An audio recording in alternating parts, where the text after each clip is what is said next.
Hi everyone. I'll be talking about our joint work with Ayush Kharkwal and Dr. Subbarao Kambhamapti regarding advice conformance verification by reinforcement learning agents for human in the loop. We introduced the problem of advice conformance and a preference tree explanation lingua franca as a solution to it. We finally validate the method via a human study. So let's take this humanoid environment where the agent's task is to be able to walk. One can provide multiple kinds of advice, like you have to be able to stand first, or the agent is fine so long it's moving. Several methods have emerged to show how to incorporate an advice.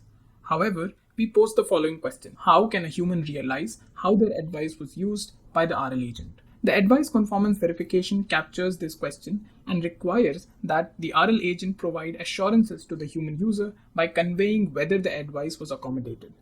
A solution should be able to provide a high-level view of the given advice, a view of the agent's take on the advice, and allows humans to characterize any deviation between the two.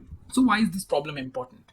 It is known in advisable RL that any advice, good or bad, is helpful to the agent in many environments. If the advice is misaligned and the agent succeeds, the human may attribute false credit to the advice. This can become particularly harmful if there is a pending future human-AI interaction and the human incorrectly believes that the agent achieved its goal because of the given advice. Typical advisable RL setups include these three main components. We propose to add advice conformance verification as another component to the setup where humans have the ability to check whether the agent is truly using the given advice. In our setup, we elicit human advice by asking binary state preferences from the human in the loop. We use a knockout elimination technique via the Braveman-Mosel model to pitch states against each other. As an example, S1, S2 is paired, S3, S4 is paired, and so on. The winner state proceeds to the next level, and again these are queried until the final winner. This forms a tournament tree. A preference tree is now a condensed tournament tree where no nodes are repeated and the level orderings are maintained. We first assign base rewards to the states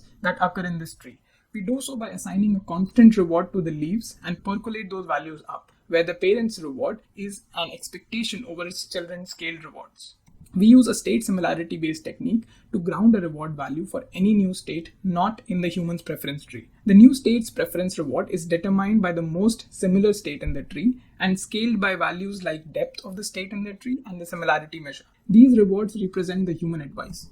Now we are ready to utilize an advisable RL method that leverages reward shaping as the backbone. For instance, we showcase our results on the recent work by Hu et al. For advice conformance verification, one just has to construct an agent's preference tree using the agent's shaped rewards.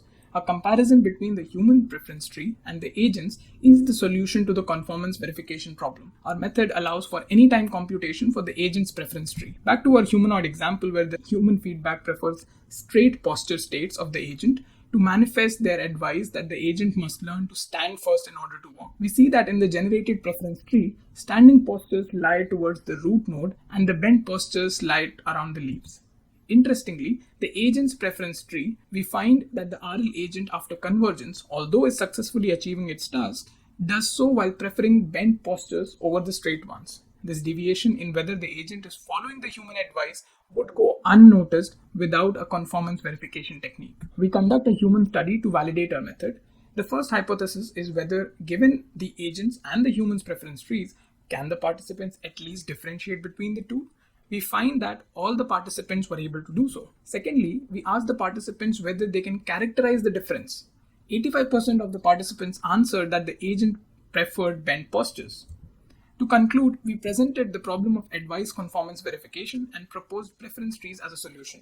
We validated our solution via human studies that showed that humans can not only detect but also characterize the deviation via preference trees. Thank you.